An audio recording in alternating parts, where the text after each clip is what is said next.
রাজ্যের উত্তরবঙ্গ উন্নয়ন মন্ত্রী উদয়ন গুহ বলছেন, যারা বিজেপি করে তাদের রান্নাঘরের চাবি তালা লাগিয়ে দেবে। বলছে উদয়নবাবু, আপনার বাবা টাকা দিয়েছিল, যারা বিজেপি করে তাদের রান্নাঘরে আপনি চাবি তালা লাগিয়ে দেবেন?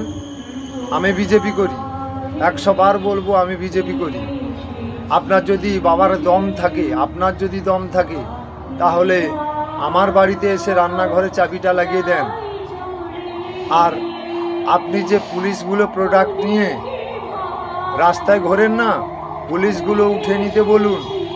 আপনাকে জনগণ পিটিয়ে বৃন্দাবনের টিকিট হাতে ধরিয়ে দেবে, কথাটা মনে রাখবেন।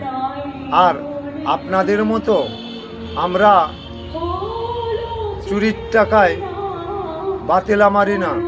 আমরা পরিযায়ী শ্রমিক হয়ে উড়িষ্যাতে মাথার ঘাম পায়ে ফেলে আমরা বিজেপি করি। গর্বের সঙ্গে বলি আমরা বিজেপি করি।